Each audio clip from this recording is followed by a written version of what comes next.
کے رٹ کو تسلیم نہیں کرتے اور یہ ہر قیمت پر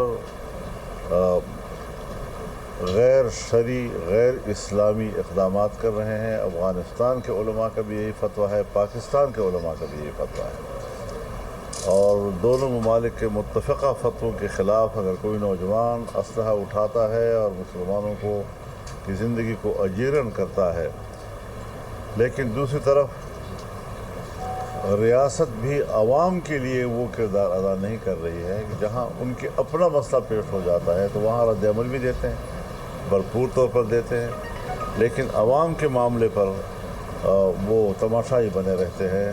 تو اس لیے ریاست کے حوالے سے بھی لوگ مطمئن نہیں ہیں کہ یہاں پر کوئی بہتر صورتحال ہو اور لوگ مطمئن ہو سکیں۔ تو یہ ابتدائی میری گفتگو ہے۔ اگر آپ مزید کچھ سوالات کرنا چاہیں گے تو انشاءاللہ میں کوشش کروں گا۔ یہ بتائیں مولانا صاحب،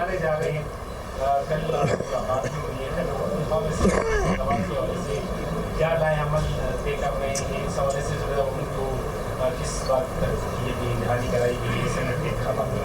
دوسرا یہ بات کی جا رہی ہے کہ جو خیبر پختونخوا میں اپوزیشن اس مخصوص ڈسٹرکٹ کے اسٹرانگ ہوتی جا رہی ہے، تو کیا اگر کبھی ایسا موقع ملتا ہے کہ صوبائی حکومت کے خلاف انتخاب داروں جیبائی ساتھ دے گی؟ دیکھیے، جہاں تک آپ کے دوسرے سوال کا تعلق ہے، وہ تو ابھی اس پر کوئی مشورہ ہے نہ کوئی سوچ ہے اس حوالے سے، اور میری ترجیح یہ ہو کہ تبدیلی آئے، صوبے میں تبدیلی آئے، لیکن اگر پی ٹی آئی اکثریت میں ہے تو پی ٹی آئی کے اکثریت کے اندر ہی آئے، وہی لوگ اپنی تبدیلی جو ہے صوبائی حکومت کے لیے آئیں تو وہ زیادہ بہتر ہوگا بنسبت اس کے کہ اپوزیشن جو ہے متحرک ہو اور حکومت کی تبدیلی آئے۔ تو اگر ایک پارٹی کے اندر جو ہمارا یقین ہے، شک نہیں ہے، گمان نہیں ہے، دعویٰ ہے کہ ہمارے صوبے کی اکثریت جعلی ہے، دھاندلی کی پیداوار ہے، تاہم سیاسی کشمکش کا متحمل صوبہ شاید نہ ہو، تو اگر ان کے اپنی پارٹی کے اندر تبدیلی آتی ہے تو وہ زیادہ مناسب ہوگا میرے نزدیک۔ باقی پارٹی جو فیصلہ کرے گی وہ آنے والے وقت میں جس طرح وہ چاہیں گے، لیکن جہاں تک آپ کے پہلے سوال کا تعلق ہے تو دیکھیے، سب چیزیں ابھی ابتدائی مراحل میں ہیں۔ مسلم لیگ سے کچھ ہماری شکایت پیدا ہو گئی تو ہم ذرا بیٹھ گئے اس کے لیے، پیپلز پارٹی کی کوئی شکایت پیدا ہو گئی تو ہم آپس میں بیٹھ گئے، تو ابھی بالکل ابتدائی مراحل کی یہ صورتحال ہے، اور کیا ایڈجسٹمنٹ ہوتی ہے سینٹ کے الیکشن کے لیے ابھی میں اس پر کوئی تبصرہ کرنے کی پوزیشن میں نہیں ہوں۔ مولانا صاحب یہ بتائیں کہ یہ باتیں زیر گردش ہے کہ عمران خان کے 2 بیٹے بھی پاکستان میں آ رہے ہیں، کیونکہ یہاں پر موروثی سیاست ہو رہی ہے، تو کیوں نہ وہ نہ کرے؟ اس پر آپ کیا کمنٹ کرتے ہیں کہ آنا چاہیے یا نہیں آنا چاہیے؟ میرے خیال میں آپ کے والد شاید صحافی نہیں تھے، اس لیے آپ موروثی کا لفظ استعمال کرتے ہیں۔ یہ مغرب کا اصطلاح ہے اور ہم مسلمانوں نے ان کی پیروکاری میں استعمال کی ہوئی ہے۔ موروثی کیا چیز ہوتی ہے؟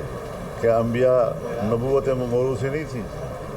اگر نبوت کا عظیم الشان منصب النبی ابن النبی ابن النبی ابن النبی ابن النبی، تو مسلمانوں کو اس حوالے سے اس طرح کے تحفظات کا اظہار کرنا، یہ تو بالکل جیسے رسول اللہ صلی اللہ علیہ وسلم نے فرمایا کہ ایک وقت آئے گا جب تم قدم قدم بالش پچھلی قوموں کی اس طرح پیروی کرو گے کہ اگر وہ گوہ کی غار میں گھسنے لگے تو تم بھی وہاں ان کے پیچھے گھسنے لگو۔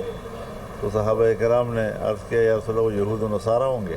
تو آپ نے کہا اور کون ہو سکتا ہے؟ مولانا صاحب، اس وقت بڑا مسئلہ پی ٹی آئی سے زیادہ امن و امان کا قیام ہے، کیا دیکھ رہے ہیں؟ حالات پھر دوبارہ 2007-8 کی طرف جا رہے ہیں یا اس سے بھی خطرناک؟ کیونکہ اس دفعہ تو کسی کا لحاظ نہیں ہو رہا، چاہے عالمی دین ہو یا کوئی سیاسی کارکن ہو یا کوئی سرکاری۔ 2006 اور 2007 میں صوبے میں مکمل امن و امان تھا، 7-8 مکمل امن و امان تھا۔ اس وقت ہماری حکومت تھی اور چترال سے لے کر کوہستان سے لے کر ڈیرہ اسماعیل خان ٹانک وزیرستان تک کہیں پر بھی کوئی پولیس چوکی نہیں تھی جو آپ کو رات کے وقت سفر میں پوچھ سکے کہ آپ کہاں سے آ رہے ہیں اور کدھر جا رہے ہیں. کہیں پر بھی گورنر ہاؤس کے سامنے آپ گزرے, چیف منسٹر ہاؤس کے سامنے آپ گزرے, سیکریٹریٹ کے سامنے آپ گزرے, کسی قسم کی کوئی پولیس چوکی نہیں تھی کہ یہ پوچھے کہ آپ کدھر جا رہے ہیں. یہ امن و امان کی صورتحال تھی. آج آپ اپنے گھر سے باہر ہی نکل سکتے تھے. نکلتے ہیں تو 100 دفعہ سوچتے ہیں کہ میرا کیا بنے گا. تو اس وقت صورتحال بالکل ایسی ہے کہ عام آدمی کی زندگی جو ہے وہ غیر محفوظ ہے. اور اگر اس حوالے سے اپوزیشن جماعتوں نے